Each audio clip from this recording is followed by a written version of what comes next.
Annie কোনো মতে কান্না আটকে রেখে নিকের দিকে তাকায়, হাত সরানোয় ব্যর্থ চেষ্টা করে বলে, ব্যথা পাচ্ছি, হাত সরান। নিক আরো ক্ষেপে যায়, হাতের দৃঢ়তা আরো শক্ত করে হিংস্র হায়নার ন্যায় ক্ষেপে ওঠে।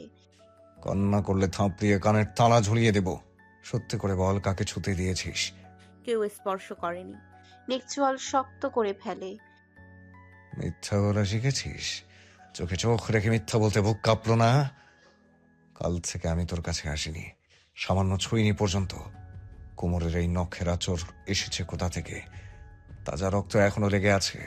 অ্যানির গলা শুকিয়ে আসে, শরীরে এতক্ষণে ছিন্ন যে এখন আঘাত পেলেও হুঁশ থাকে না। ঠোঁট ভিজিয়ে নিকের হিংস্র চোখের দিকে তাকায়। অ্যানি নিকের হাত চোয়াল থেকে সরিয়ে বলে, অন্ধকারের মধ্যে কে স্পর্শ করেছে বুঝবো কিভাবে? নিক ফুঁসে ওঠে। আমার আমানত জিনিসের ওপর অন্য কাউকে স্পর্শ করতে কেন দিলি? সামান্য সময় নিজেকে নিরাপদে রাখতে পারলি না? নিচে নেমেছিস কেন? অ্যানি চোখের দৃষ্টি নামিয়ে ভয় কাপা গলায় বলে। পানি খেতে। নিক ঘন ঘন নিঃশ্বাস টেনে বলে, আর একটা মিথ্যা কথা উচ্চারণ করলে জিভ টেনে ছেড়ে ফেলবো। আর কোথায় কোথায় টাচ করেছে? অ্যানি মিনমিন সুরে বলে। কোমরেই। নিক নিজের চুল খামচে ধরে চেঁচিয়ে ওঠে। শালার জিন্দেগি, কেন জড়িয়েছিলাম এত দুর্বলতা? নিক ছন্নছাড়া হয়ে চারিপাশে তাকায়, ঠোঁট কামড়ে ধরে নিঃশ্বাস টানে, চোখ দুইটা জ্বলে ওঠে তীব্র ক্রোধে। ধ্বংসলীলায় মেতে উঠতে চাইছে এই মুহূর্তে। অ্যানির নিকের বুকের দিকে তাকায়, সাদা প্যান্টেজ এখনো শরীরে জড়ানো। অ্যানির চাহনির মধ্যেই নিক অ্যানির হাতটা শক্তভাবে চেপে ধরে। অ্যানি নিকের দিকে তাকায়, নিক বিছানা থেকে নেমে অ্যানিকে এক ঝটকায় নামিয়ে ফেলে। অ্যানি নিকের দিকে আবারও তাকায়, অন্তরাত্মা শুকিয়ে আসছে তার। এই হিংস্র মানবটাকে তার অনেক চেনা হয়ে গিয়েছে। নিক অ্যানির হাত চেপে ধরে হিড়হিড় করে টেনে নিয়ে যাচ্ছে নিচে। অ্যানি যন্ত্রণায় ছটফট করে ওঠে। কোথায় নিয়ে যাচ্ছেন আমাকে? নিকের কোনো উত্তর নেই, শুধু গ্যাংস্টার বসের নিঃশ্বাসের শব্দ শোনা যাচ্ছে। নিক ফিঙ্গারের সাহায্যে একটা কাউচের উপরে টাচ করে, সাথে সাথে কাউচটা দুই পাশ দিয়ে খুলে যায়। অ্যানি অবাক হয়ে যায়, সে তো ভেবেছিল এটা শেষ দেয়াল, কিন্তু এইদিকে তো ভয়ানক সুড়ঙ্গ পথ। অ্যানি ভয়ে নিকের হাত চেপে ধরে। কি আশ্চর্য, সিংহের গুহায় ঢুকে সিংহকে চেপে ধরেছে ভয় নিবারণে। মিনারের আড়াল আবদ্ধ গভীর অন্তঃস্থলে অবস্থিত সেই গুপ্ত রুমটি এমন এক গুমোট ও অব্যাখ্যাত নীরবতার আবরণে আচ্ছন্ন ছিল যে বহু শতাব্দীর অচল সময় সেখানে স্থির হয়ে জমাট বেঁধে আছে, এবং যে নীরবতা অনাধিকার প্রবেশকারীর পদধ্বনি পর্যন্ত গ্রাস করে নিতে সক্ষম। দেয়ালের বিবর্ণ পট্টবস্ত্রে ঝুলে থাকা জীর্ণ লণ্ঠনের কাপমান শিখাটি অতল অন্ধকারকে ভেদ করার ক্ষীণ চেষ্টা চালালেও তার ফ্যাকাশে আলো রুমের কোণাগুলোতে এমন সব ছায়া সৃষ্টি করছিল যেগুলোর আকৃতি পর্যবেক্ষণ করতে গিয়ে মনে হচ্ছিল যেন ছায়াগুলো নিজস্ব সত্তা নিয়ে ধীরে ধীরে নড়াচড়া করছে এবং রুমটিকে অদৃশ্য কোনো উপস্থিতির নীরব পর্যবেক্ষণে সমর্পিত রাখছে। মেঝের জীর্ণ কাঠামোতে স্থাপিত তক্তাগুলো এমন অকারণ কর্কশ শব্দ তুলছিল। মিনারের গভীর অন্তঃস্থলে অবস্থিত সেই স্টিল ঢাকা কক্ষে দাঁড়িয়ে থাকা ব্যক্তিটি এমন এক হিমশীতল স্থিরতার আবরণে মোড়া ছিল যেন তার চারিপাশে স্যাঁতস্যাঁতে বাতাসও তার অস্বাভাবিক মানসিকতাকে অনুভব করে নিঃশব্দ আতঙ্কে জমে রয়েছে, এবং সেই জড়তা তার প্রতিটি নড়াচড়াকে আরও অশুভ ও সন্দেহজনক করে তুলছে। স্টিলের কঠোর মসৃণতায় আচ্ছাদিত টেবিলটির উপরে রাখা বস্তুটি তিনি যে অস্বাভাবিকভাবে নিয়মিত ধীরযান্ত্রিক ভঙ্গিতে কাটছিলেন, তাতে মনে হচ্ছিল এই কার্যটি তার কাছে কোনো সাধারণ প্রস্তুতি পূর্ব নয়, বরং তার মনস্তত্ত্বে প্রতিষ্ঠিত বিকৃত এক আচার, যার প্রতিটি অনুশীলন তাকে এক অদ্ভুত মানসিক পরিতৃপ্তির দিকে ধাবিত করে। তার চোখ দুটি ফ্যাকাশে আলোর প্রতিফলনে এমন শীতল স্থিরতায় ঝলসে উঠেছিল যে মনে হতো সেই চোখের গভীর স্তরগুলো থেকে মানবিক আবেগ বহু আগে অপসৃত হয়ে গেছে, এবং সেখানে অবশিষ্ট রয়েছে কেবল এক নিঃসার নৈশব্দ যা তাকে স্বাভাবিক মানুষের সীমানা থেকে দূরে সরিয়ে রেখেছে। রুমের উপরস্থ ধাতব বাতিটি কাঁপতে কাঁপতে যখন আলো ছড়াচ্ছিল, তখন তার দেহাবয়বের দীর্ঘ ছায়া দেয়ালে এমনভাবে ওঠানামা করছিল যেন ছায়াগুলোই তার বিকৃত আচরণের নীরব সাক্ষী হয়ে অস্থির ছন্দে সতর্ক সংকেত দিচ্ছে। আর সেই ছন্দ পরিবেশকে আরও ছমছমে করে তুলেছিল। লোকটার হাতের মাপা নিখুঁত প্রায় পাষাণ সমযান্ত্রিক চলনে এমন এক ঠান্ডা ধ্যানমগ্নতা নিহিত ছিল, সে এখন কোনো কর্ম সম্পাদন করছে না, বরং এক অদ্ভুত মানসিক শূন্যতার গভীরতায় নিমজ্জিত থেকে নিজের অস্থির সত্তাটাকে নিয়ন্ত্রণে রাখার চেষ্টা করছে। স্টিলের ওপরে একটা ডেড বডিকে কেটে টুকরো টুকরো করে ফেলেছে। টুকরো মাংসগুলোকে কেটে টেপ ছেড়ে ধুয়ে নিয়ে আসে, নিজের স্থানে এসে বসে পড়ে, স্টিলের উপরে কাটা মাংসের টুকরোগুলো সাজিয়ে রাখে। মহিলাটার কাটা মাথাটা ফ্রিজ খুলে রেখে আসে, বাকি শক্ত অঙ্গ প্রত্যঙ্গগুলো ফ্রিজের মধ্যে বরফে ঢেকে রেখে আসে। নিজের চেয়ারে এসে বসে, চোখ দুটা হিংস্র অথচ শান্তভাবে তাকিয়ে আছে কাঁচা মাংসগুলোর দিকে। মাংসের টুকরোগুলোর উপরে সামান্য লবণ, চিলি সস দিয়ে মিশিয়ে নেয়। প্রত্যেকবারের মতো রক্তের গ্লাসগুলো সামনে সাজিয়ে রাখে। 10 গ্লাস রক্ত রেখে বাকি রক্তগুলো একটা পাত্রে রেখে দেয়। রক্তে সামান্য ওয়াইন মিশিয়ে বরফ ঢেলে দেয়। জেড বিকৃত হেসে জিহ্বা দিয়ে ঠোঁট ভিজিয়ে নেয়। একটা চপস্টিকের সাহায্যে কাঁচা মাংসগুলো তুলে মুখে তুলে নেয়। জেড পৈশাচিকভাবে চিবোতে থাকে। বাম হাতের সাহায্যে গ্লাসটা তুলে পুরোটা রক্ত গিলে ফেলে। ঠোঁটের উপরে লেগে থাকা রক্তটা জিহ্বা দিয়ে টেনে মুখে নিয়ে যায়। পুনরায় কাঁচা মাংস চিবিয়ে পৈশাচিকভাবে হাসে। কি আশ্চর্য! কিছুক্ষণ আগেও মেয়েটা বেঁচে ছিল, কিন্তু তীব্র যন্ত্রণায় মরতে হয়েছে, কারো শারীরিক ভুক্তভোগী হয়ে রেপের শিকার হতে হয়েছে, বিকৃতভাবে খুনের শিকার হয়েছে। জানা নেই কার বোন ছিল, কার মেয়ে ছিল, অথবা কার ভালোবাসার মানুষ। কাল হয়তো নিউজ ফিডে ভাসবে কোনো এক মেয়ে নিখোঁজ, কিন্তু সেটা চলবে সর্বোচ্চ 1 সপ্তাহ। এরপর সবাই ভুলে যাবে। বন্ধ রুমে মেয়েটার চিৎকার আর্তনাদ কেউ শোনেনি, কেউ দেখেনি এক সাইকোপ্যাথের থাবায় পড়ে ঠিক কতটা শারীরিক যন্ত্রণায় ছটফট করেছে। যে মাংসগুলো এমনভাবে খাচ্ছে যেন কতদিনের ক্ষুধার্ত বাঘ। তার চোখ দুটি নিস্তর অঙ্গ অন্ধকারের দিকে স্থির হয়ে আছে। মনে হচ্ছে এই মাংস আর রক্ত শুধু খাবার নয়, বরং নিজের ভেতরের গভীর কোনো অন্ধকারকে সন্তুষ্ট করছে। কক্ষের ফ্যাকাশে বাতি যখন কেঁপে ওঠে, তখন তার ছায়া লম্বা হয়ে দেয়ালে পড়ে, এবং সেই দুলতে থাকা ছায়া দেখে মনে হয় যেন তার ভেতরের বিকৃত স্থিরতা ছায়ের উপরেও প্রভাব ফেলছে। কাঁচা মাংসের চিবানোর ধীর ভারী শব্দ কক্ষে নীরবতাকে এমনভাবে ভেদ করে আসছিল যে মনে হচ্ছিল এই নৈশব্দ কোনো সাধারণ নীরবতা নয়, বরং তার অস্বাভাবিক আচরণকে ঘিরে থাকা এক অদৃশ্য চাপা উত্তেজনা, যা পুরো পরিবেশকে শিরশিরে ঠান্ডায় ডুবিয়ে দিচ্ছে। এক বিকট শব্দে দরজা খুলে যায়। যে শান্ত চোখের সামনে তাকায়, সামনে থাকা হিংস্র ব্যক্তিটাকে দেখে বাঁকা হাসে। জেডের ঠোঁটে এখনও রক্ত লেগে আছে। টিস্যু দিয়ে রক্তটুকু মুছে সামনে থাকা ব্যক্তিটার উদ্দেশ্যে বলে, কারণে এসেছো নাকি অকারণে? অসময়ে আসতে দেখে অবাক হলাম কিন্তু ভাই। নিক অন্ধকার ভেদ করে গভীরভাবে ভেতরে প্রবেশ করে। ঈগল চোখে তাকায় জেডের দিকে। তার সামনে শিকারকে অনড় দাঁড়িয়ে থাকতে দেখে গ্যাংস্টার বসের মুখমণ্ডলে এমন এক দহন জন্মা ক্রোধের ছাপ ফুটে ওঠে, যেন নীরবতার আবরণ ভেদ করে ভেতরকার বিস্ফোরণমুখী ক্ষোভ প্রতিটি শ্বাসের সাথে তীব্রভাবে স্পন্দিত হয়। আর তার দৃষ্টির কঠোরতা এতটাই তীক্ষ্ণ হয়ে ওঠে যে তার সমগ্র ঘরের হিমশীতল পরিবেশকে আরও ভয়ানক নীরবতা আবদ্ধ করে রাখে। হঠাৎ করে অগ্নি সদৃশ জ্বলতে শুরু করে। সে ঝলক চারিপাশে বাতাসকে এমনভাবে স্থবির করে দিচ্ছিল যেন প্রতিটি উপস্থিতি তার অগ্নি বিক্ষিপ্ত দৃষ্টির তলে অবশিষ্ট থাকে। নিকের বড় হাতের আঙ্গুলের নড়াচড়া যা সাধারণ নিখুঁত নিয়ন্ত্রণে থাকে, হঠাৎ করে অল্প অস্থির হয়ে ওঠে সে। আর সে অপ্রকাশিত অস্থিরতা তার সমগ্র দেহের স্থিরতার সঙ্গে সংযোগে এমন এক অদৃশ্য কম্পন ছড়ায়, যা উপস্থিতদের মস্তিষ্কে অচেনা এক শীতল স্রোত সৃষ্টি করে।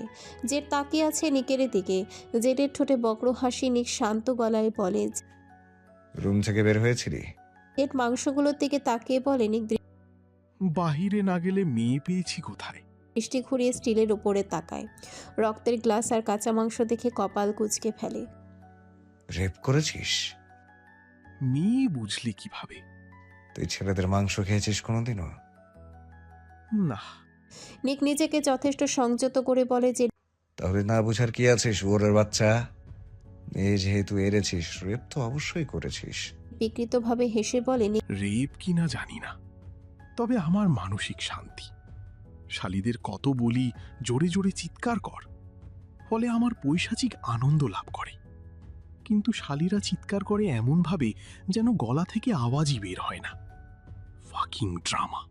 দাঁত কটমট করে বলে যে এই হাত দিয়ে হাজারো নারীকে কষ্ট দিয়েছিস, আমার পবিত্র সম্পদে স্পর্শ করেছিস কোন সাহসে? শান্ত গলায় বলে, তোমার জিনিসে কখন স্পর্শ করেছি আমি?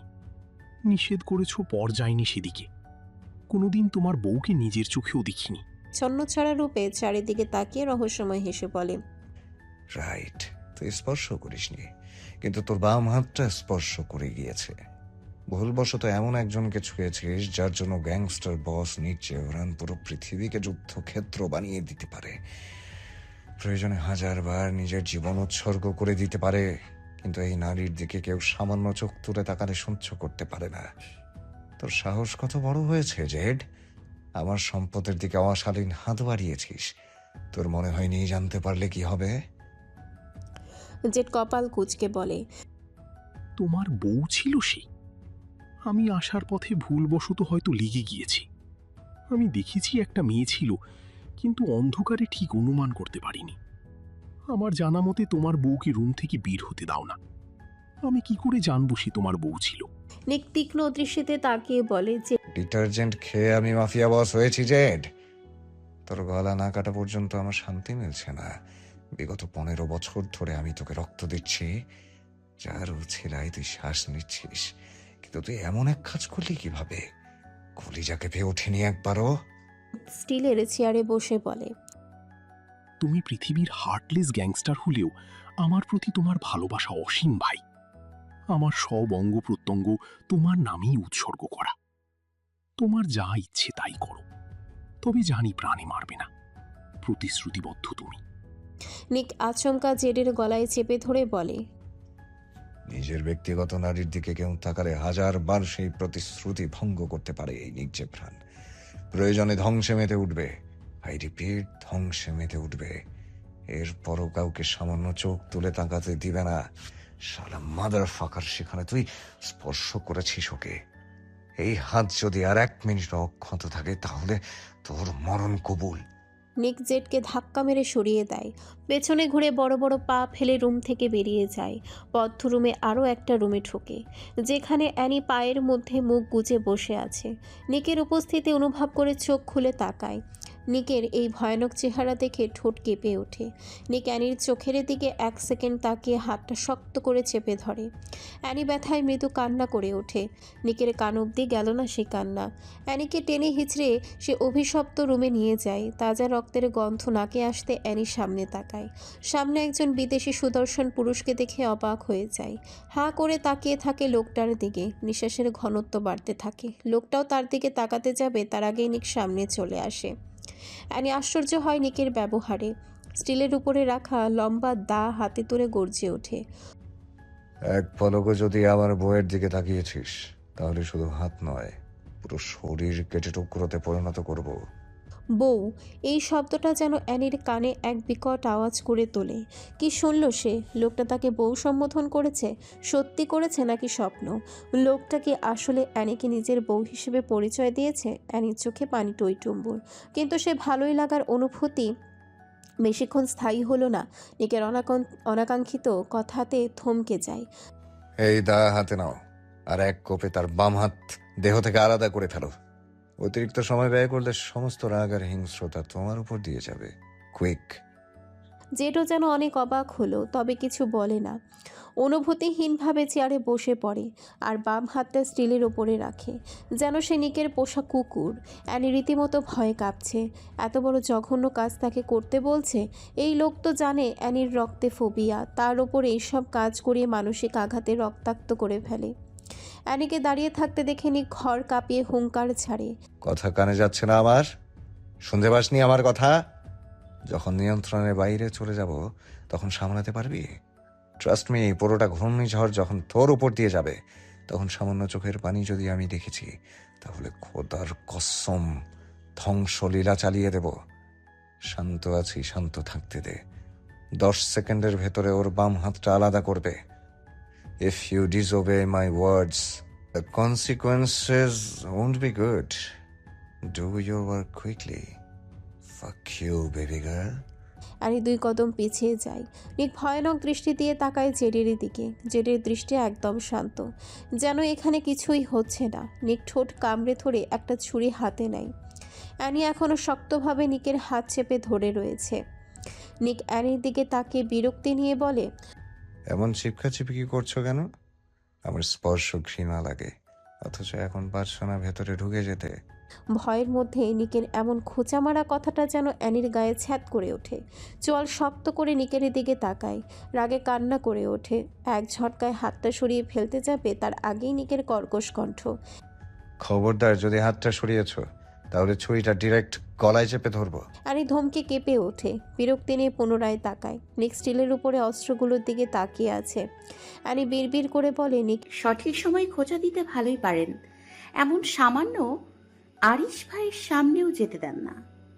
এখন এই অচেনা ব্যক্তির সামনে নিয়ে এসছেন কেন? এর মুখ ভঙ্গিমা ধীরে ধীরে বদলাতে থাকে। জেডের দিকে তাকিয়ে বলে, জেড। নিকের শান্ত কণ্ঠ শোনার সাথে সাথে জেড চোখ বন্ধ করে ফেলে। নিক অ্যানিকে হ্যাঁচকা টানে পেছন থেকে সামনে নিয়ে আসে। অ্যানি হাতে অনেকটা ব্যথা পায়। নিক সেসব পরোয়া না করে আদেশ করে। 10 সেকেন্ড সময় দিলাম। অ্যানি ফুপিয়ে ওঠে। নিক পারবো না আমি। অ্যানির চোয়াল ধরে বলে, তোর কান্না দেখতে এসেছি আমি। হয় ওকে মারবি, নয়তো তুই মরবি আজ। অ্যানি নিকের দিকে তাকিয়ে বলে, কি করেছি আমি? আমাকে কেন শাস্তি দিচ্ছেন? তোকে ও স্পর্শ করেছে, অশালীনভাবে ছোঁয়ার চেষ্টা করেছে। তোর ওই কোমরে আমার স্পর্শ থাকার কথা, পরপুরুষের আঘাত কেন থাকবে? অ্যানি চট করে তাকাতে চায় পেছনে, কিন্তু নিকের জন্য পেরে ওঠে না। তাহলে এই লোক তাকে ছোঁয়ার চেষ্টা করেছে, কিন্তু কে এই লোক? ওনার সাথে কিসের সম্পর্ক? আর এই পাপাচারে ঢেকে যাওয়া মিনারি কি করছে? অ্যানি শক্ত চোখে তাকিয়ে বলে, প্রয়োজনে নিজে হাত কাটুন, আমাকে টানছেন কেন? আমি পারবো না এসব করতে। মায়া দেখাচ্ছিস কোনোভাবে? নিকের শান্ত কণ্ঠে অ্যানি কেঁপে ওঠে। এই শান্ত কণ্ঠ ঝড়ের পূর্বাভাস। অ্যানি পরিস্থিতি সামলানোর জন্য বলে, নিকের যে আমাকে অশালীনভাবে ছুঁয়ে দেওয়ার চেষ্টা করেছে, তার জন্য মায়া দেখানো নিছক বিলাসিতা। মায়া নয়, নিজের ভয়টাকে স্মরণ করাচ্ছি আপনাকে। যেতে দিন আমাকে এখান থেকে। নিজের চাচাকে খুন করতে কলিজা কাঁপেনি, আজ কেন কাঁপছে? শান্ত অথচ ভয়ানক গলা। নিঃশ্বাস বন্ধ হয়ে আসছে। নিঃশ্বাস টেনে বলে, নিক প্রতিশোধের নেশায় ডুবেছিলাম তখন।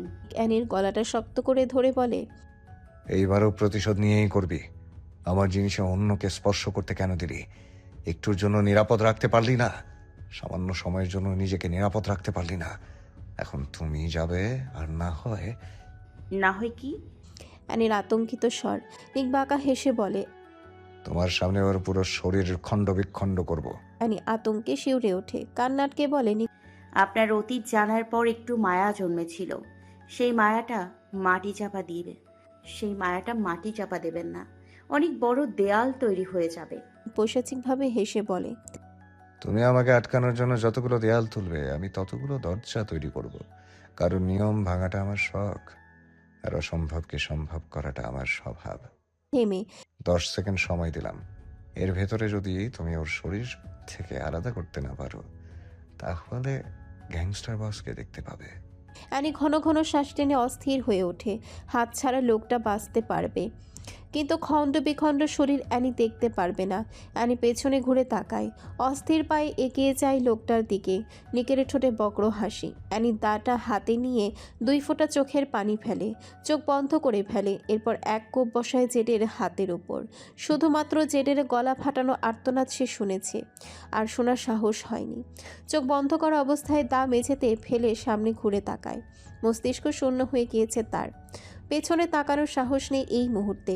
অ্যানি কোনো দিকে না তাকিয়ে এক দৌড়ে রুম থেকে বেরিয়ে আসে। শুধু গ্যাংস্টার বসের ভয়ানক স্বর শুনতে পায়। তোমার শাস্তি তো এখনো বাকি, মাই ফাকিং বেবি গার্ল। অ্যানি শুনল না, এক দৌড়ে অন্য একটা রুমে ঢুকে যায়। দেয়াল কালো আর উপরে লাল ছোপ ছোপ অনেক দাগ। রক্ত নাকি রং বোঝা মুশকিল, যে কেউ এখানে প্রবেশ করলে বলবে কসাইখানা। নিক অ্যানির পেছন পেছন গুপ্ত রুমে ঢোকে। এখানে 4টা স্টিল রাখা আছে, যেখানে মানুষ মেরে দেহ টুকরো টুকরো করে। অ্যানি সামান্য ঢোক গিলে। চারিপাশে একদম পরিষ্কার, কিন্তু তবুও গলা শুকিয়ে আসছে। অনুভব করতে পারছে এখানে বিকৃত কিছু হয়। পেছন থেকে নিকের অস্তিত্ব অনুভব করে আরও শিউরে ওঠে। এ লোক আরও ভয়ানক। কোথায় যাবে অ্যানি?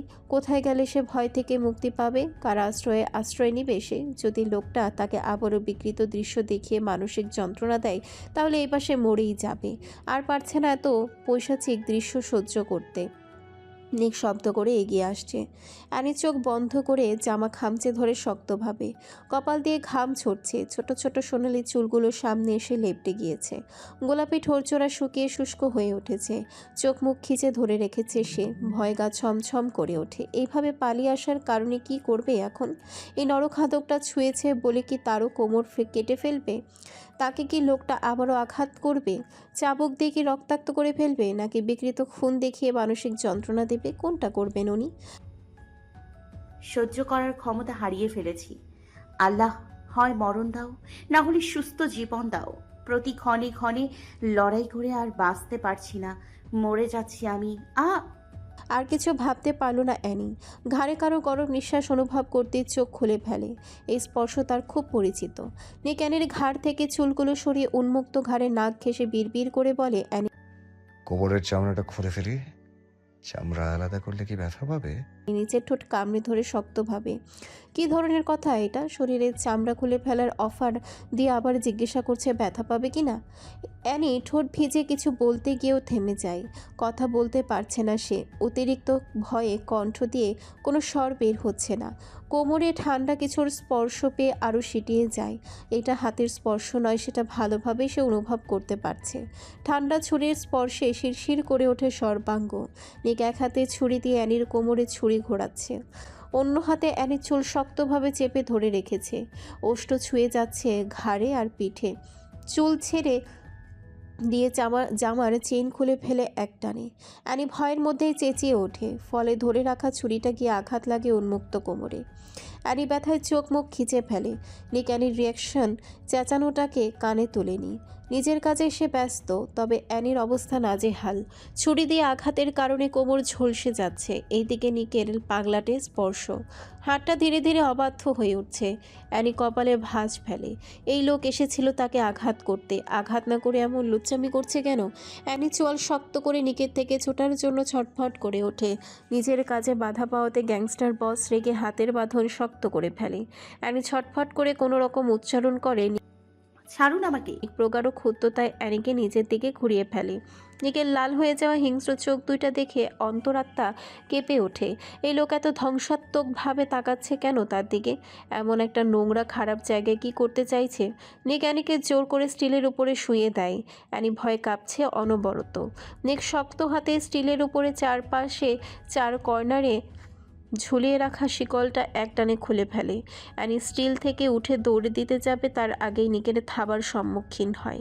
নিক অ্যানিকে পুনরায় স্টিলের উপরে ধাক্কা মেরে ফেলে দেয়। এরপর একটানে শিকলের সাথে হাত বেঁধে ফেলে। অ্যানি আর ছটফট করছে না, সামান্য চেঁচামেচিও করছে না, কারণ সে জানে গলা ফাটিয়ে চিৎকার করলেও এখানে দয়া মিলবে না। তার চোখের পানিতে কেউ গলবে না। তার সামনে যে দাঁড়িয়ে আছে সে একটা জানোয়ার, যে অতীতের কষ্টে বর্তমানে অমানুষে পরিণত হয়েছে। মানুষ হয়ে মানুষের সাথে যুদ্ধ করা যায়, কিন্তু একজন ক্ষমতাবিহীন নারী কিভাবে একটা মানুষরূপী জানোয়ারের সাথে যুদ্ধ করবে? কিভাবে বাঁচবে এখন? লোকটা কি সত্যি সত্যি তার শরীরে চামড়া খুলে ফেলবে, নাকি তাকে আবারও ছুঁয়ে কলঙ্কিত করে ফেলবে? নিক পায়ে শেকল বেঁধে ঠান্ডা অথচ হিংস্র চোখে তাকায় অ্যানির দিকে। অ্যানির চোখ থেকে পানি টপ টপ করে পড়ছে। নিক এক হাতে শার্টের বোতাম খুলতে খুলতে অ্যানির দিকে এগিয়ে আসছে। নীল আলোতে দুইজনের অবয়ব কেমন নীলচে হয়ে আছে। নিক শার্টটা খুলে মেঝেতে ছুঁড়ে ফেলে। চোখে মুখে কঠোরতা, রাগ, উন্মাদনা যে চেপে ধরে রেখেছে সেটা মুখে স্পষ্ট হয়ে উঠেছে। অ্যানি নিজের সামনে নিকের উন্মুক্ত শরীর দেখে দৃষ্টি সরিয়ে ফেলে। বাম হাতে আর গলা নির্মাংসের ড্রাগন ট্যাটুগুলো ঝলঝল করছে। দবদবে ফর্সা শরীরে অজস্র ক্ষতের চিহ্ন। নিক অ্যানির দিকে ঝুঁকে পড়ে। অ্যানি চোখ বন্ধ করে সাহস জুগিয়ে বলে, নিক কি করছেন? কি করতে চাইছেন? প্রশ্নের উত্তর দেয় না। কেমন ঘোলাটে তার দৃষ্টি। অ্যানি সেই দৃষ্টির ভাষা আন্দাজ করে চেঁচিয়ে ওঠে। নির্লজ্জ, চিতাবাঘ, গরুর মতো যেখানে সেখানে অশ্লীলতা শুরু করে দেন। এইটা আপনার টর্চার সেল। এখানে বাসর করার মোড জেগেছে। এমন একটা অপবিত্র জায়গায় জালিমদের মতো পবিত্র সম্পর্ক স্থাপনে লজ্জা করছে না? শয়তানে যখন চেপে ধরবে তখন ক্ষমতা ভাঙ্গা দরজা দিয়ে পালাবে। অসভ্য, ছাড়ুন বলছি আমাকে। অ্যানিকে ছাড়ল না। অ্যানিকে স্টিলের ওপরে রেখে ঠোঁট কামড়ে বলে, অপবিত্র জায়গাকে পবিত্র করার জন্য দোয়া পাঠ করা যাক, তবে সেটা যথাসময়ে পড়ব, যখন সঠিক সময় আসবে। অ্যানি নিকের বুকে ধাক্কা দিতে দিতে বলে, নির্লজ্জ, আপনার মতো এত বড় শয়তান থাকতে নতুন নতুন করে আবার কোন শয়তান আসবে? নিক অ্যানির ঘাড়ে মুখ গুজে হাতটা চেপে ধরে চোয়াল শক্ত করে ধমকে ওঠে। অ্যানি ছটফট করিস না, পরে নিজেই ব্যথা পাবি। ভয়ে কাঁপছে। আঘাত করবেন নাকি আবার স্পর্শে কলুষিত করবেন? নিক অ্যানির কাঁধ থেকে জামার অংশ এক টানে ছেড়ে ফেলে। অ্যানি কেঁপে ওঠে। নিক সেখানে উন্মুক্ত জায়গায় মুখ গুজে হিসিয়ে বলে, এইভাবে শান্তভাবে থাকবে।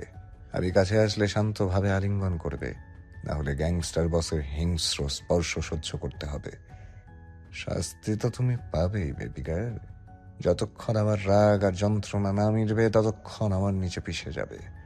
অ্যানির ইচ্ছে করছিল চিৎকার করতে। এ লোকের স্পর্শ ভয়ানক, সহ্য করতে পারে না সে। যন্ত্রণায় বুক ফেটে যায়। মনে হয় এই বুঝি নিঃশ্বাসটা বন্ধ হয়ে যাবে। অ্যানি সেই ভয়টা মনে হতে অজান্তে ফুপিয়ে কান্না করে ওঠে। অ্যানির ফোপানোর শব্দ গ্যাংস্টার বসের কানে গেল না। নিগানির ঠোঁট দুইটা আঁকড়ে ধরে হিংস্রতা নিয়ে। অ্যানি অতিরিক্ত ভয় নিস্তেজ হয়ে আসে, ব্যথায় ছটফট করে ওঠে। ধীরে ধীরে শরীরটা নেতিয়ে পড়ে। 5 সেকেন্ডের ব্যবধানে জ্ঞান হারিয়ে পড়ে। নিক অ্যানির গলায় নেমে আসতেই থেমে যায়। কপাল কুঁচকে মাথা তুলে অ্যানির মুখের দিকে তাকায়। অ্যানিকে চোখ বন্ধ করে নিস্তেজ হয়ে পড়ে থাকতে দেখে পেটটা মুচড়ে দিয়ে ওঠে, কিন্তু রাগ আর জেদের কারণে চল শক্ত করে ফেলে। মাঝপথে অ্যানির এমন জ্ঞান হারিয়ে পড়াটা গ্যাংস্টার বসের রাগ আরও তীব্র হয়ে ওঠে। রাগে ফুসফুস করতে করতে ঘাড় পর্যন্ত চুলগুলো শক্ত করে খামচে ধরে বলে, চুমু খেলাম না, স্পর্শ গভীর করলাম না। নিক চোখ বন্ধ করে ঘন ঘন নিঃশ্বাস টেনে নিজেকে নিয়ন্ত্রণ করার চেষ্টা চালায়। ঠোঁট কামড়ে ধরে সামনে তাকায়। ভ্রু কুঁচকে অ্যানির দিকে তাকাতে নিজের হুঁশে ফিরে আসে। শিকলে বাঁধা নিস্তেজ অ্যানিকে দেখে অস্থির হয়ে ওঠে মন। বিরক্ত নিয়ে এক টানে হাত পায়ে শিকল খুলতে থাকে। শিকল খুলে তাকায় সেদিকে। দপদপে ফর্সা, হাতে পায়ে লালচে হয়ে গিয়েছে। নিক সেদিকে ঝুঁকে পরপর অনেকগুলো চুমু খায়। নিক অ্যানির উন্মুক্ত পেটের দিকে তাকায়। দৃষ্টি ঘুরিয়ে উন্মুক্ত কোমরে ছুরি দিয়ে আঘাতপ্রাপ্ত জায়গায় চোখ বুলায়। সেখানে ঠোঁট ছুঁয়ে দিয়ে মুখের দিকে তাকিয়ে এগিয়ে যায়। অদ্ভুতভাবে তাকায় অ্যানির দিকে। নিকের শরীরে দিয়ে ঘাম ঝরছে। অস্থির হয়ে উঠছে তার মন। অ্যানির ঠোঁটে শক্তভাবে চুমু খেয়ে রাগ দেখিয়ে বলেন, তারা কি অজ্ঞান? এই মেয়ে বাকি জীবন সামলাবে কিভাবে? নিক অ্যানিকে পাজা কোলে করে তুলে নেয়। খুলে ফেলা জামাটা অ্যানির উন্মুক্ত শরীর দিয়ে ঢেকে ফেলে। টর্চার সেলের সেই গুপ্ত রুম, যেখানে নিঃশব্দ অন্ধকার প্রতিটি কোণকে শুষে নিতে চায়। সে রুমের সামনাসামনি বসা গ্যাংস্টার বস, তার তীক্ষ্ণ চাহনি প্রতিটি বাতাসকেও ছেদ করছে। চোখের প্রতিটি নড়াচড়া এবং অদৃশ্য ভ্রু উঠা যেন তার কর্তৃত্ব ও অস্থিরতার অনবরত বার্তা বহন করছে। নিকের দৃষ্টি পুরোটাই জেডের ওপর। জেড ঠোঁটে ঝাপসা বক্র পৈশাচিক হাসি ফুটিয়ে তোলে। হাসিতে সামান্য শব্দ হয়। সে হাসি নিঃশব্দে চারিপাশে অদৃশ্য কম্পন ছড়িয়ে দেয়। বর্তমানে দুজনের উপস্থিতি পুরো দৃশ্য এমন এক ছমছমে আবহ তৈরি করেছে যেন দুজনের মধ্যে তীব্র সংঘর্ষ চলছে। জেডের এক হাতে ব্যান্ডেজ করা, কবজি থেকে বাকি অংশ নেই। নিক সেখানে তীক্ষ্ণ নজর দিয়ে বলে, যে হাত ছাড়া কেমন লাগছে? বক্র হেসে বলে, প্রথম প্রথম তাই অস্বাভাবিক লাগছে। সময় গেলে এমনিতেই ঠিক হয়ে যাবে। যাহা রক্ত ঝরার সব তো তোমার রক্তেই ঝরেছে ভাই। আমার আর কি দায়বদ্ধতা। জেড শব্দ করে মাতালের মতো হাসতে থাকে। নিক ঠোঁটে ঠোঁট চেপে স্টিলের উপরে রাখা বাকি হাতের অংশটার দিকে তাকায়, যার উপরে চামড়া আলাদা করে ফেলা হয়েছে। আঙ্গুলগুলো কেটে নেওয়া হয়েছে, আর বাকি অংশটুকুর উপর লাল লাল কিছু দেখা যাচ্ছে, হয়তো রক্ত বা চিলি সস, যেটা দিয়ে জেড আহার করে। নিক সেদিকে তাকিয়ে জেডির উদ্দেশ্যে শীতল গলায় বলে, স্টিলের উপরে রাখা হাতটা চিবিয়ে খা, যেভাবে অন্যদেরগুলো খাস। জেড হিংসাত্মকভাবে তাকায় নিকের দিকে। নিজের শরীরের অংশই তা, অন্যদেরগুলো দাও। নিক শব্দ করে স্টিলের উপরে ছুরি রাখে। সময় তোকে 10 মিনিট দিলাম। এই 10 মিনিটের ভেতরে যদি তুই না খাস তাহলে তোর শরীরের প্রতিটা রক্ত কণা আমি শুষে নেব। জেড শান্ত গলায় বলে। এই প্রথম এতটা হিংস্র হয়েছ আমার প্রতি। নিক চোয়াল শক্ত করে গর্জন করে ওঠে। কারণ তুই আমাকে নয়, ডিরেক্ট আমার কলিজায় গিয়ে ছুঁয়েছিস। আর আমার কলিজায় যে ছোঁয়ার চেষ্টা করে তার সমাপ্তি হয় মৃত্যু। কিন্তু তোকে মারলে কি আর না মারলে কি, বরং বেঁচে থাকতে কষ্টকর। আমার কথা তুই কোনোদিনও অমান্য করিসনি, এখনো করবি না জেড। জেড দাঁত কটমট করে স্টিলটার দিকে এগিয়ে যায়, যেখানে তার হাতটাকে সুন্দর করে সাজিয়ে রাখা হয়েছে। কেন জানি নিজের অংশ নিজেকে টানছে না। অন্যদের হলে কখন সে ঝাঁপিয়ে পড়তো। জেড দাঁত কটমট করা অবস্থায় চেয়ারে গিয়ে বসে, এরপর নিকের দিকে তাকায় হিংস্রতা নিয়ে। নিক ভ্রু ভাঁজ করে তাকিয়ে আছে। জেড হাতটাকে নিয়ে জানোয়ারের মতো কামড় বসায়, মাংস চিবোতে চিবোতে নিকের দিকে তাকায়। নিক এখনও একই ভঙ্গিমায় তাকিয়ে আছে। জেড পাগলাটে আচরণ করতে থাকে, তার চিবানোর শব্দ নিস্তব্ধ রুমে শাঁসা আওয়াজ তুলছে। কাঁচা মাংস পেয়ে জিহ্বা বের করে ঠোঁট ভেজায়, এক হাত দিয়ে হাতটাকে শক্তভাবে ধরে, পুনরায় কামড় বসিয়ে আবারও নিকের দিকে তাকায়। প্রতিটা কামড়ে জেড নিকের দিকে তাকায়। তার দৃষ্টিতে কী আছে জানা নেই, কিন্তু হিংস্র হয়ে আছে সেটা বুঝতে সময় লাগলো না। জেডের খাওয়া প্রায় শেষ, হাড্ডিগুলো একপাশে রেখে ঠোঁট মুছে বলে। নিজের শরীরের মাংস খেতে বাধ্য করলে ভাই। নিক শক্ত গলায় বলে। শুক্রিয়া কর তোর শরীরটাকে কুকুর দিয়ে খাওয়াইনি। পুনরায় আমার বুক পেরিয়ে করে যায় হাত বাড়ালে ঠিক কোন সীমা অতিক্রম করব কল্পনাও করতে পারবি না। সারা রাতের জ্বরে ভোগে সকালে পিটপিট করে চোখ মেলে তাকায়। প্রচণ্ড মাথা ব্যথা ছিল, এখন আপাতত কিছুটা কমেছে। ঘুম থেকে উঠে শরীরে জামা জড়ানো না দেখে আটকে ওঠে, চাদরটা ভালোভাবে জড়িয়ে নিজের ঠোঁট কামড়ে ধরে রাখে। বুকের ভেতরে ধুক ধুক শব্দ করছে। দরজা খোলার শব্দ কানে আসতেই ধড়ফড়িয়ে ওঠে। ওয়াশরুমের দিকে তাকিয়ে দেখে নিক তার দিকে অদ্ভুতভাবে তাকিয়ে আছে। অজান্তে অ্যানির চোখ যায় নিকের বুকে, শরীরের ক্ষত স্থানগুলোর দিকে, যেগুলো এখনও কাঁচা হয়ে আছে। অ্যানি ঠোঁট ভিজিয়ে নিজের দৃষ্টি সরিয়ে ফেলে। অ্যানি কেমন অপ্রস্তুত আচরণ করতে দেখে নিক এগিয়ে আসে। নিকে এগিয়ে আসতে দেখে অ্যানি আরও সিটিয়ে যায়।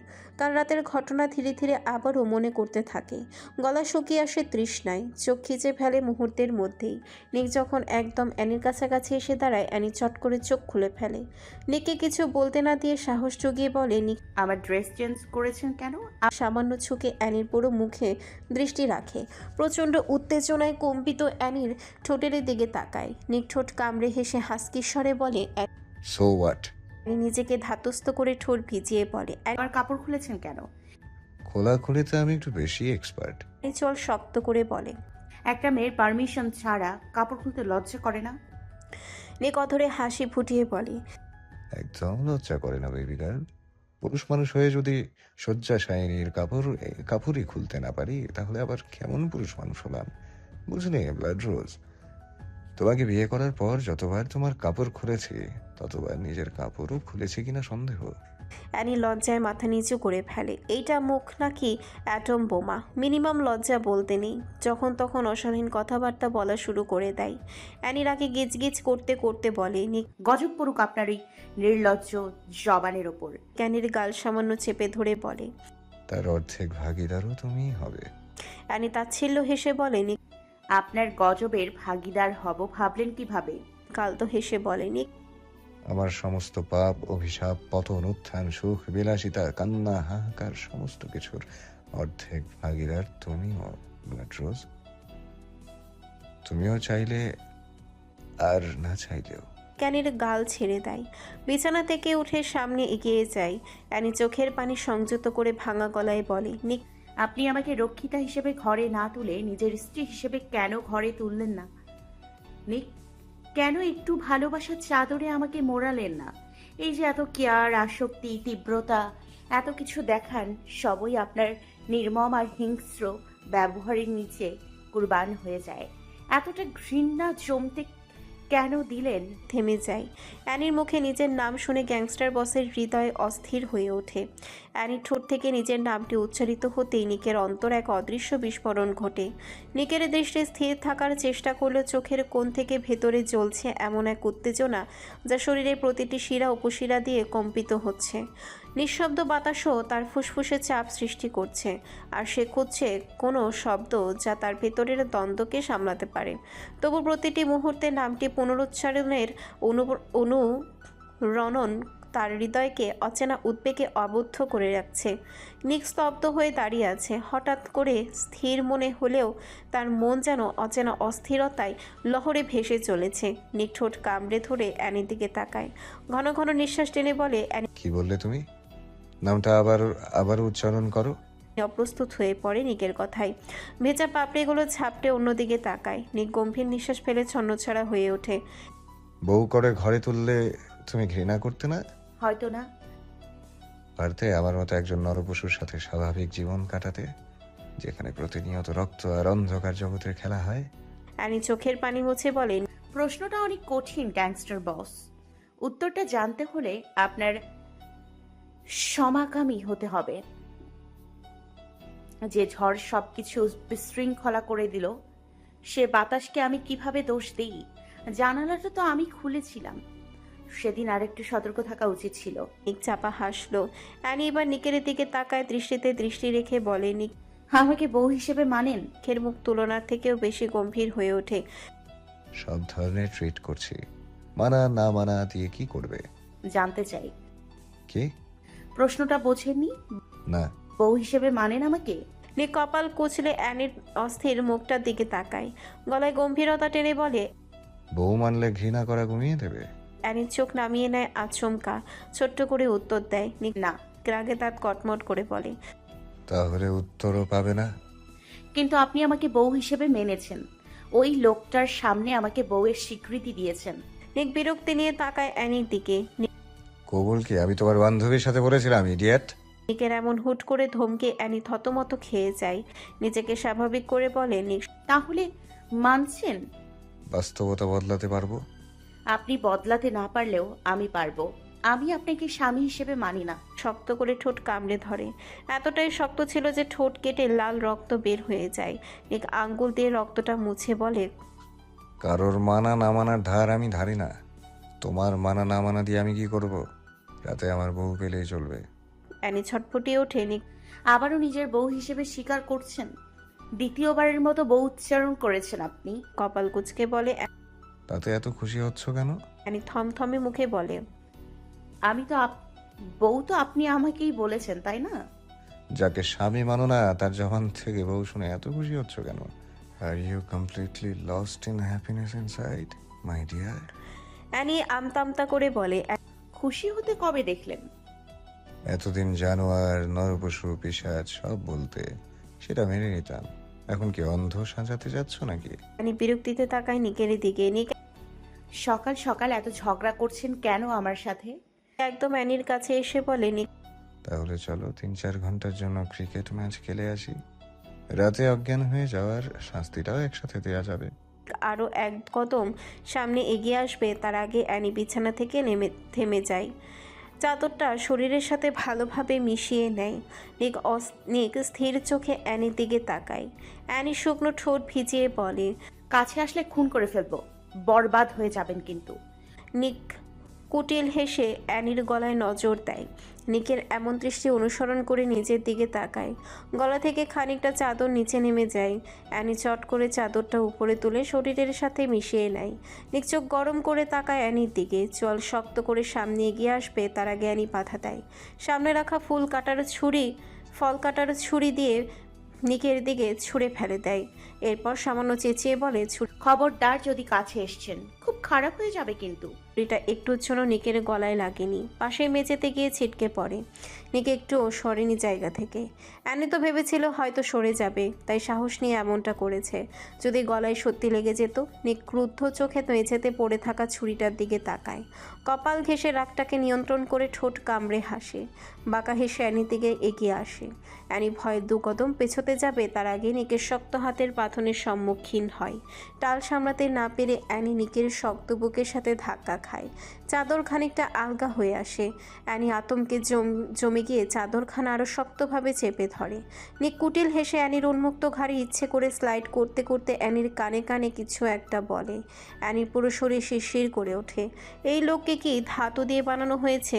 কোনো মানুষ আদৌ এত ঠোঁটকাটা হয়? অ্যানি কাঁপা কাঁপা গলায় বলে, লাগাম টানুন মুখের। আবারও বলছি, খবর বরবাদ হয়ে যাবেন। ছাড়ুন আমাকে। এতই ভঙ্গিমায় স্পর্শ আরও গম্ভীর করে তোলে। অ্যানির কানের কাছে হেসে সে বলে। নিকের এমন অবাধ্য আচরণে অ্যানি আরও ভয় পেয়ে যায়। আতঙ্কে গলা শুকিয়ে আসে। মিনমিন সুরে বলে, আমি অসুস্থ নিক জেভরান। নিক থেমে যায়। ঘাড় থেকে মুখ তুলে অ্যানির দিকে তাকায়। অ্যানি এখনও ভয়ে কাঁপছে। নিক তীক্ষ্ণ দৃষ্টি রেখে থমথমে গলায় বলে, অ্যানি কতদিন? কাঁপা গলায় বলে। নিক 3 দিন। অ্যানিকে ছেড়ে দেয়। বিরক্তি নিয়ে বলে, নিক সেটা আগে বলতে পারলে না, বেয়াদব। সরে যেতেই যেন অ্যানির নিঃশ্বাস ফিরে এলো। নিক কাবার্ডের সামনে গিয়ে এগিয়ে যায়। দরজা ধাক্কার শব্দে কপাল কুঁচকে ফেলে। দরজা খুলে স্টাফ থেকে খাবারের ট্রলি নিয়ে ভেতরে ঢোকে। এরপর পুনরায় দরজা লাগিয়ে দেয়। নিক ট্রলিটা অ্যানির সামনে রাখে। অ্যানি এখনও আতঙ্কে আছে। খাবারের দিকে তাকিয়ে মুখ হা হয়ে যায়। এত খাবার কার জন্য এনেছে? তাও আবার সব ঘাস পাতা। নিক লেদারের জ্যাকেট পরিধান করতে করতে অ্যানিকে আদেশ করে বলে। Finish your food quickly. Annie নাক ছিটকে বিরক্তি নিয়ে বলে, এইসব ঘাস পাতা আমাকে খেতে বলছেন? খেতে পারি না এইসব। এইসব খাবে তুমি? শোয়ার আগে অজ্ঞান হয়ে যাও। জ্বরে পুরো মুখ তেতো হয়ে আছে। নিক ঠোঁট কামড়ে ধরে বলে। চাইলে ললিপপ খেতে পারো, আমি মাইন্ড করব না। নিকের কথা প্রথমে অ্যানি না বুঝলেও পরবর্তীতে ছটফটিয়ে ওঠে। রাগান্বিত চোখে নিকের দিকে তাকাতেই নিক বাঁকা হেসে বলে, বাচ্চাদের খাবার ললিপপের কথা বলেছি বেবি গার্ল, কারণ এইটা মিষ্টান্ন থাকে। I didn't ask you to look at my things. There is no need to show so much interest. Annie অনেক কষ্টে নিজেকে সামনে রাখে। এত ঠোঁট কাটা নির্লজ্জ ব্যক্তির সাথে কেন তার দেখা হলো? নিক লাইফ ক্রিস্টিয়ান নাম্বার 1 ইম্পোরিয়াল ম্যাজেস্ট্রি পারফিউম শরীরে স্প্রে করে অ্যানির দিকে আসে। গম্ভীর গলায় বলে, 3 দিন আমি কাজের জন্য বাইরে থাকবো, তোমার ভাষায় যাকে বলে গুন্ডামি, তার জন্য। আর এই 3 দিনে ঘাস পাতা খেয়েই শরীরে এনার্জি তৈরি করে রাখো, কারণ সব কিছু শুষে নিতে আমার জন্য 1 রাতের সময়। আর দাঁড়ালো না। বড় বড় পা ফেলে রুম থেকে বেরিয়ে যায়। অ্যানি পেছন থেকে ডেকে বলে, সেই গুপ্ত রুমের লোকটা কে ছিল? নিক যেন শুনেও শুনল না। হয়তো শোনা প্রয়োজন বোধ করলো না, অথবা উত্তরের প্রয়োজন মনে করলো না। নিক রুম ত্যাগ করার সাথে সাথে অটোমেটিক দরজা আটকে যায়। অ্যানি আহাম্মকের মতো নিকের যাওয়ার দিকে তাকিয়ে আছে। খাবারের দিকে তাকিয়ে গম্ভীর নিঃশ্বাস ফেলে। নিকের থেকে বাঁচার জন্য অসুস্থতার নাটক করেছে। লোকটার তো সহজে বিশ্বাস করেও ফেলল। যদি একবার জানে অ্যানি মিথ্যে বলেছে, তাহলে মাটির নিচে পুঁতে দিত। একবারও ভাববেন না। ওই দিন তো একটা দয়া দেখে বেশিক্ষণ রাখিনি, কিন্তু এইবার আর ছাড় দেবে না। অ্যানি ঠোঁট ভিজে চোখ বন্ধ করে ফেলে, বিড়বিড় করে, আপনি ভয়ঙ্কর সত্তা দিয়ে গড়ে ওঠা এক হিংস্র মানব, যার পুরোটাই মরীচিকা। আপনার সাথে স্বাভাবিকভাবে থাকার ক্ষমতা আমার নেই। এখনো আপনার থেকে মুক্তি চাই। আরিশ রাগে ফুসফুস করছে। রাগে আয়নার সামনে বসে নিজের প্রতিচ্ছবি দেখছে। তবে প্রতিচ্ছবি নয়, নিজের জিহ্বা দেখছে, যেখান থেকে এখনো সামান্য রক্ত ভেসে উঠতে চাইছে। নাজে নিজেকে সিটিয়ে ফেলে। ডিভানে ভালোভাবে বসে পিটপিট করে তাকায়। আরিশ রক্তলাল চোখে তাকিয়ে চোয়াল শক্ত করে বলে। নিজের নামে এত প্রশংসা শুনে নাজলের মুখ হা হয়ে যায়। তীব্র ক্ষোভ নিয়ে বলে, আর মুখ সামলে কথা বলবেন। গুন্ডাকে সেটা পুরো জগৎ জানে। আমাকে নিয়ে এত প্রশংসা করার দরকার নেই। কামড়েছি, বেশ করেছি। আরেকবার বাসর করার ধান্দায় আসলে এর থেকেও বেশি খারাপ অবস্থা করব। জিহ্বা ভেতরে ঢুকিয়ে কথা বলতে পারছে না। জিহ্বা যেহেতু খুব নরম অংশ, সামান্য আঘাত লাগলেও যেখানে পাহাড়ের সমান, সেখানে এক ডাইনির 32টা দাঁত বসিয়ে দিয়েছে। আরিশ এক মুহূর্তের জন্য থমকে গেল। আশ্চর্য ব্যাপার, একটা মেয়ে তাকে কামড়ে রক্তাক্ত করে ফেলেছে, অথচ সে এখানেও রাগ দেখাচ্ছে। তার হাত তো এই মুহূর্তে মেয়েটার গলায় থাকার কথা ছিল, কিন্তু সে কিছুই করতে পারছে না। কিন্তু কেন? ক্রিমিনাল লিডার আরিশের ব্যক্তিত্ব তো এমন নয়, তাহলে একজন তুচ্ছ নারীকে কেন সে কিছু করতে পারছে না? আরিশ ঘন ঘন নিঃশ্বাস টেনে নিজের রূপে ফিরে আসে, বুকে হাত গুজে নাজের দিকে তাকিয়ে শক্ত কণ্ঠে বলে, জীবনে প্রথম কামড় দিয়েছি, তাও আপনাকে। আপনি আমার ইজ্জত লুট করতে এসেছেন, আর আমি শুয়ে শুয়ে কি আপনাকে চুমু খাবো? আরিশ চোয়াল শক্ত করে বলে। নাজলি মুখ ভেঙচি কেটে বলে, জাতীয় আবদার, আন্তর্জাতিক আত্মবিশ্বাস, ওনাকে নাকি আমি চুমু খাবো। প্রয়োজনে পাগলের ঠোঁটে গিয়ে 1000টা খাবো, তারপর আপনার মতো এমন ব্যক্তির উপরে নয়। আরিশ ঘন ঘন নিঃশ্বাস টেনে বলে। নাজলি ফুঁসে উঠে বলে, এতিম হতে পারি, বাট রাস্তার নয়। Criminal leader, by the way, ব্যথা কি বেশি করছে? আপনার পুরো শরীর কামড়ে ফেললেও আমার জ্বালা মিটবে না। আরিশ কপাল কুঁচকে বলে। নাজলি থমথমে খেয়ে বলল, সেম প্রশ্ন আমারও। পুরো গলা ঠোঁট কামড়ে নাজেহাল করে ফেলেছেন। এক মুহূর্তের জন্য মনে হয়েছিল রাস্তাঘাটে ঘুরে বেড়ানো ক্ষুধার্ত কুকুরদের কথা, যাদের সাথে হুবহু আপনার মিল পেয়েছিলাম। আরিশ দাঁতে দাঁত পিষে রক্তাক্ত চোখে তাকায়। নাজলির গলায় চোখ যেতেই সিনা টান টান করে দাঁড়ায়। দবদবে ফর্সা গাল লাল লাল হয়ে আছে, ঠোঁটও কেমন লাল রক্তে জমাট বেঁধে আছে। আরিশ সেদিকে তাকিয়ে বলে, আর সেই কারণেই থুতু খাওয়ানোর প্রতিযোগিতায় নেমেছিলেন? ভাগ্যিস জিব্বা কামড়ে ধরে আটকেছিলাম, না হলে সমস্ত ইজ্জত লুটে নিয়ে স্বামীর হক মেরে দিতেন। ইংরেজি গালি কম দিবেন। থুতু ফেলার জন্য কি ডাস্টবিন খুঁজে পাননি? নিজের মুখের সব থুতু আমার মুখে ঢেলে দিয়েছেন। ওয়াক্থু! নাজলি নাক মুখ কুঁচকে ফেলে। আরিশ ঠোঁট কামড়ে ধরে নিজেকে নিয়ন্ত্রণ করে রাখে। রাগে কাঁপছে তার শরীর। আরও 15 দিন বাকি আছে সব কাজ কমপ্লিট করতে, এরপর এই মেয়েটাকে ছুঁড়ে ফেলে দেবে। কিন্তু এই 15 দিন কিভাবে সহ্য করবে সে? আরিশ দাঁতে দাঁত পিষে নাজলির দিকে তাকিয়ে বলে, নিক গাড়িটা নিয়ে মিনারের বাইরে বের করতেই সাথে সাথে ব্রেক কষে। তার গাড়ির সামনে 4টে গাড়ি এসে থামে। নিকলাসের আড়ালে গাড়িগুলোর দিকে তাকিয়ে রহস্যময়ভাবে হাসে। গাড়ি থেকে নেমে আসে কায়া, তিগর, আরও 2 জন মাফিয়া। নিকো সেমভাবে গাড়ি থেকে নেমে দাঁড়ায়। নিক সানগ্লাস খুলে পকেটে হাত গুজে কপাল কুঁচকে ফেলে। ইগর রাগান্বিত হয়ে নিকের দিকে এগিয়ে আসে। বন্দুক থেকে বুলেট আকাশের দিকে উড়িয়ে গর্জন করে ওঠে। নিক দাঁত কটমট করে চারিপাশে তাকায়। শান্ত গলায় বাজ পাখির ন্যায় চোখ দিয়ে তাকিয়ে বলে, গলার আওয়াজটা একটু বেশি হয়ে যাচ্ছে না ইগর? মৃত্যুর ঘন্টা বেজে উঠেছে নাকি? ইগর ক্ষোভ নিয়ে তেড়ে আসে। নিক কপাল ঘেঁষে বলে, ইচ্ছে হয়েছে তাই দিয়েছি। তুই এমন বলির পাঠার মতো ভ্যাঁ ভ্যাঁ করছিস কেন? ছাগলামি না করে সামনে থেকে বিদায় হ, ব্লাডি বিচ। ইগর আরও ফুঁসে ওঠে। নিক ক্ষেপে গিয়ে বলে, আমার মিনারের ওপর হেলিকপ্টার দিয়ে লোক পাঠানোর সাহস কোথায় পেলি তুই ইগর? নিজের ঈশ্বরের কাছে দোয়া কর যে তোর বউকে এখনো ঝাঁঝরা করিনি। যদি আমার বউয়ের দিকে সামান্য আচর লাগতো, তাহলে সমস্ত মাফিয়া নিয়ম ভেঙে তোর কলিজা টেনে নিয়ে আসতাম। গ্যাংস্টার বস নিক জেব্রান নিজের স্ত্রীর জন্য 1000টা নিয়ম ভাঙতে পারে। প্রয়োজনে পুরো পুরো দেশে অগ্নিকাণ্ড দাউ দাউ করে জ্বলে উঠবে, আর সেই আগুনে তোরা নিজেও জ্বলবি। কায়াত তাচ্ছিল্য হেসে বলে, আর বলতে পারেনি। তীব্র আর্তনাদে মাটিতে লুটিয়ে পড়ে। সমস্ত গার্ড নিকের দিকে বন্দুক তাক করে, কিন্তু চোখের পলক ফেলার আগে তারাও রক্তাক্ত হয়ে মাটিতে লুটিয়ে পড়ে। কালো হুডিতে আবৃত 20 জন গার্ড এগিয়ে আসে, যেগুলো অদৃশ্যের মতো গ্যাংস্টার বসের সাথে থাকে। তাদের হাতে নিহত হয় কায়াত আর ইগরের দেহরক্ষী। ইগর ভয়ার্ত চোখে তাকায় রক্তাক্ত কায়াতের দিকে। গলায় এক অংশ থেকে গ্যার গ্যার করে রক্ত ঝরছে। নিকের আগে হিংস্রতা নিয়ে গাড়ির কাচের উপরে আঘাত করে, কাচে ফাটল ধরে যায়। গ্যাংস্টার বসের হাত থেকে টিপ টিপ করে রক্ত ঝরছে। রক্তাক্ত চক্ষু নিয়ে এগিয়ে যায় কায়াতের দিকে। ছটফট করা কায়াতের বুকে পা তুলে চেপে ধরে গর্জন করে ওঠে, কুত্তার বাচ্চা, আমার রানীকে বাজে ইঙ্গিত দেওয়ার সাহস কিভাবে করলি? তুই জানিস সে কে? কি তার পরিচয়? সে কার প্রাণ ভোমরা?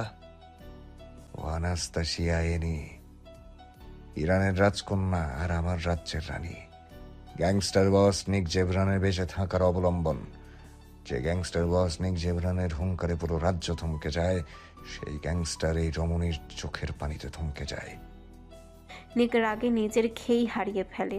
পা দিয়ে আরো চাপ প্রয়োগ করে বলে, শুধুমাত্র তোদের থেকে হেফাজত করার জন্য ওকে রক্ষিতা বানানোর অভিনয় করেছিলাম। গ্যাংস্টারদের দুর্বলতা থাকতে নেই। পৃথিবীর সামনে তুলে ধরতে চাইনি সেই দুর্বলতা। যা রোজের বাচ্চা আমার দুর্বলতা জেনে গেলে তোদের মতো তারা চলে আসবে ঝাঁপিয়ে পড়তে। তাই এত লুকোচুরি, এত নাটক, এত তালবাহানা সে তোদের সহ্য করতে পারে না। আজ পুরো পৃথিবী জানুক, আর তোরাও জেনে রাখ, রক্ষিতা নামক ক্রয় করা মেয়েটা আমার জীবনের সব থেকে বড় দুর্বলতা। আমার প্রাণভোমরা, পুরো মাফিয়া রাজ্যের মালকিন, আমার রানী, আমার ঘরের রানী, আমার ভালোবাসা, আমার অক্সিজেন, আমার ভবিষ্যৎ সন্তানদের মা, সর্বশেষ এক হার্টলেস গ্যাংস্টার বসের বেঁচে থাকার একমাত্র অবলম্বন। নিক আবারও থামে। কায়াত ছটফট করছে গলা কাটা মুরগির মতো। পাশ থেকে ইগর অনুরোধ করছে ছেড়ে দিতে। নিক দাঁত পিষে বলে, আমার ঘরের রানীকে নেওয়ার জন্য বারবার যে অ্যাটাক করছিস, করে যা কাঁপে না? মাদার ফাকার, মাফিয়া সাম্রাজ্যে হাজারটা নিয়ম হয়তো আছে। একজন মাফিয়া আরেকজন মাফিয়াকে প্রাণে মারতে পারবে না, কিন্তু তোরা হয়তো ভুলে যাচ্ছিস আমি কে। না কোনোদিন নিয়ম মেনেছি, আর না কারোর কথা শুনেছি।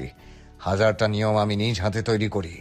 আবার যদি আমার স্ত্রীর দিকে লালসা নিয়ে আসিস, খোদার কসম, শুধু দেহ টুকরো টুকরো করবো না, প্রতিটা মাংসের টুকরোকে ফাঁড়িতে রূপান্তর করব, শুয়োরের বাচ্চা। নিকের এই হিংস্র রূপ ইগর ভয়ে থমথমে খেয়ে যায়। নিকের হাত ধরে চেঁচিয়ে ওঠে। নিক থামে, রাগে ফুসফুস করছে।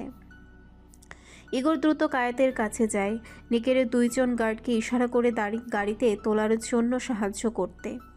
সমস্ত গার্ড যেন এতক্ষণ অন্য জগতে ছিল। কারোর জন্য নিজের বসের এত মরিয়া হয়ে ওঠা তারা এই প্রথম দেখেছে। যে গ্যাংস্টার বসকে লোকের কলিজা আর গলা কাটতে দেখেছে, সেই একটা মেয়ের প্রতি এতটা আসক্ত হয়েছে। কি হবে এই আসক্তির পরিণাম? কেটে যায় 10 দিনের মতো। জঙ্গলের পাশে একটা বিশালবহুল কটেজ।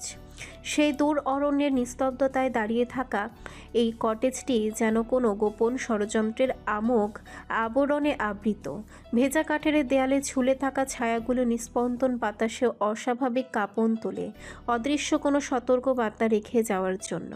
ভেতরে 8 জন মাফিয়া বসা, প্রতিটি মুখে অস্পষ্ট ওজনের মতো ভারী নীরবতা, এক অজ্ঞাত সিদ্ধান্তের ছায়ায় উপবিষ্ট। সেখানে জমায়েত হয়েছে 8 জন মাফিয়ার চোখমুখ শক্ত করে রাখা। কায়াত এখন খানিকটা সুস্থ, মৃত্যুর সাথে 1 সপ্তাহ লড়াই করে বেঁচে ফিরেছে। গলায় আঘাত পাওয়ায় কথা বলতে পারছে না তেমন, গলা পুরোটা ব্যান্ডেজ করা। সামনে বিভিন্ন হুইস্কির বোতল, রাশিয়ান ভদকা, আরও অনেক কিছু। মেক্সিকোর মাফিয়া ওয়াইনের গ্লাসে বরফ মেশাতে মেশাতে বলল, অনেকদিন পর আপনার দেখা মিলল মিস্টার কায়াত। কায়াত ঘাড় চেপে শক্ত করে বলে, আত্মরা করে রাখলে বের হব কি করে? দেখতে তো জাননি একবারের জন্য। মায়াদয় থাকলে তবেই তো দেখা যাবে, কিন্তু আমাদের সম্পর্ক তো প্রয়োজনজনিত। কায়াত দাঁতের দাঁত পিষল। কানাডার মাফিয়া ম্যাসিমো ইগোরের দিকে তির্যক চোখে তাকিয়ে বলে। ইগোর গম্ভীর গলায় বলে, এমন কি বলছিলেন যে গ্যাংস্টার বস এতটা রেগে গেলেন? ওনার রাগ, হিংস্রতা সম্পর্কে আমরা সবাই জানি, কিন্তু সচরাচর উনি মাফিয়াদের ওপর অ্যাটাক করে না। আপনাকে কেন এইভাবে জখম করছে? বাকি মাফিয়ারা অবাক হয়ে একসাথে উচ্চারণ করে ওঠে, wife? But how did he even get married? You just can't imagine it. আমাদের মুখের খাবার নিয়ে নিজের ইগোর আর কায়াত একে অপরের দিকে তাকায়। কায়াত বাঁকা হেসে বলে, ইয়াস মিস্টার ম্যাসিমো, আপনাদের মুখের সবার খাবার নিয়ে গ্যাংস্টার বস নিজের আবদ্ধ করে ফেলেছে। দেখুন, আপনারা ক্ষুধার জ্বালায় ছটফট করছেন, আর সেদিকে গ্যাংস্টার বস দিনের পর দিন ফুর্তি করছে। এখনও সময় আছে, ছিনিয়ে আনুন। ভুলে যাবেন না, ছিনিয়ে আনা আমাদের স্বভাব। মেক্সিকোর মাফিয়া ক্রিস্টিয়ান অবাক হয়ে বলে। কায়াত কিছুক্ষণ চুপ থেকে কুটিল হেসে বলে, মিস্টার ক্রিস্টিয়ান কি ভয় পাচ্ছেন? ইগোর ওয়াইনে চুমুক দিয়ে বলে। ম্যাসিমো অধৈর্য হয়ে বলে, কায়াত কিন্তু এই মুহূর্তে মেয়েটা কোথায়? শক্ত গলায় বলে, সেটাই তো জানতে পারছি না মিস্টার ম্যাসিমো। বাগানবাড়ি মেনশনে এই 2টা জায়গায় থাকতে পারে। আর যাই হোক, এত মূল্যবান সম্পত্তি মিলারে রাখবে না। এতটা শিওর কিভাবে হচ্ছেন? এইসব পাকিন চিন্তা এনতে আসে ম্যাসিমো। মিনার পুরোটাই পাপাচারে যুক্ত একটা স্থান, যেখানে মাটির নিচ দিয়ে সুড়ঙ্গ পথে নারীদের বন্দি করে রাখা হয়, শিশুদের জিম্মি করে রাখা হয়। ড্রাগস, মাদক, অস্ত্র, অবৈধ মাল সব এইখানে। গ্যাংস্টার বসের টর্চার ছিল এই মিনারের নিচে। সুড়ঙ্গ পথের দরজা খুললে রাতের অন্ধকারও কান্নার শব্দ শোনা যায়, কোপাকুপির আওয়াজ শোনা যায়। সহস্রবার মাফিয়াদের মিটিং হয় এই মিনারেই। আর সবচেয়ে বড় কথা, নরখাদক আছে এখানে। এত এত রিক্সার মধ্যে নিজের প্রাণ বোমরাকে কখনোই রাখবে না। ক্রিস্টিয়ান অবাক হয়ে বলে। প্রাণ ভোমরা। ইগোর বাঁকা হেসে বলে। প্রতিটা মাফিয়ার চোখে অবাকের ঝকল। কিন্তু উনি তো কোনো মেয়েদের পছন্দ করে না, কোনোদিন প্রস্টিটিউশন পারেও যাননি। প্রয়োজনে কোনোদিন গেলেও যে মেয়ে কাছে ঘেঁষতে এসেছে তাকেই খুন করে এসেছে। হুট করে একটা মেয়েতে আসক্ত, সত্যি অবিশ্বাস্য ব্যাপার আয়াত। আর এই ঘটনা সবাই জানে। যেই দিন উনি গ্যাংস্টার বস হয়েছিলেন সেই দিন উপহারস্বরূপ একটা সুন্দরী মেয়ে দিয়েছিল এক রাতের জন্য। পরের দিন সেই মেয়ের কাটা মাথা পাওয়া গেছে, শরীর মাথা আলাদা। আমরা নয়, পুরো মাফিয়া সাম্রাজ্য অবাক হয়ে গিয়েছিল। যেখানে প্রতিটা মাফিয়া সুন্দরী নারী দেখলে মাথা ঠিক থাকে না, সেখানে উনি খুন করে ফেলেছে। জিজ্ঞাসা করলে বলেছিলেন ওনাকে টাচ করেছে, সেই জন্য মেরেছে। মেয়েদের সহ্য করতে পারেন না, অথচ আজ মেয়ে সংসার করছে। ইগর গম্ভীরতা টেনে বলে। কায়াত ওয়াইনের গ্লাসটা রেখে বলে। এখন না হয় উনি নারী শিশু পাচার করেন না? মানে গত 4 মাসে কোনো নারী শিশু পাচার হয়নি, সেই ফাইল দেখিনি আমি। আর গ্যাংস্টার বসের মিনারও কোনো নারী শিশু বন্দি করতে দেখিনি। মনে হয় উনি এইসব ছেড়ে দিয়েছেন। আপনি শিওর? এতদিন ছিলাম না, বাট গত 1 মাস ধরে একদম শিওর কোনো পাচারের সাথে যুক্ত নয় উনি। আমাকে ইতালিয়ান মাফিয়া তাই বলল। খবর নিয়ে জানতে পারলাম ওনার কাছে কোনো পাচার হয়নি। তার মানে উনি পাচার ছেড়ে দিয়েছেন। ওর কপাল কুঁচকে বলে। সব যেদিন উনি মেয়েটাকে রক্ষিতা হিসাবে কিনেছেন সেদিন থেকে, তাই হয়তো তার আগের থেকে, বাট আমরা জানি না। আপাতত এইসব কথা থাক। এই 1 মাসের মধ্যে মেয়েটাকে নিয়ে আসাতে সাহায্য করবে তোমরা, এটাই ফাইনাল। সবাই একই কথা বলে। যা করবেন ভেবে পদক্ষেপ নেবেন। প্রচুর হিংস্র উনি, একবার হাতের নাগালে পেলে নিয়ম কানুনও মানবে না। কায়াত ঘাড় কাত করে পৈশাচিকভাবে হেসে বিড়বিড় করে।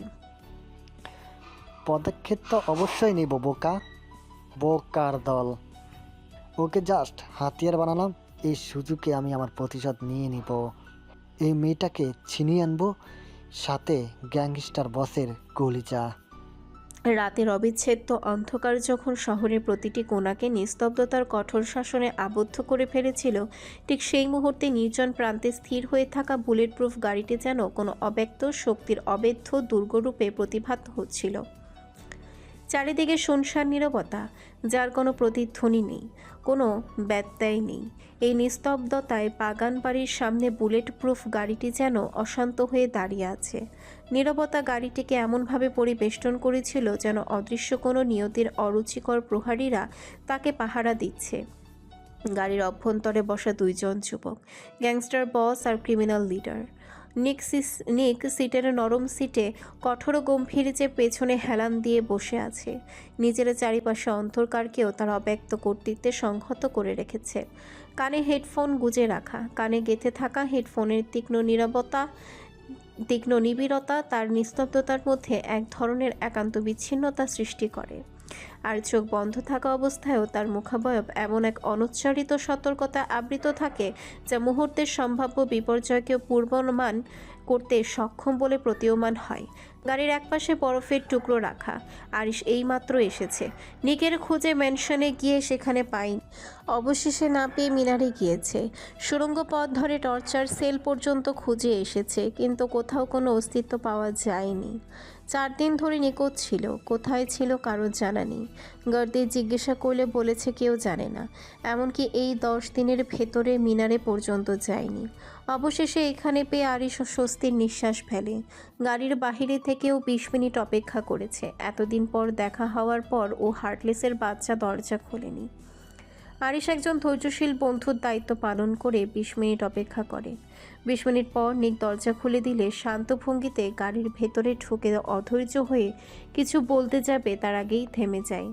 বিরক্তিতে নিকের দিকে তাকায়, যার কানে হেডফোন গুজে রাখা, চুলগুলো একদম এলোমেলো হয়ে আছে।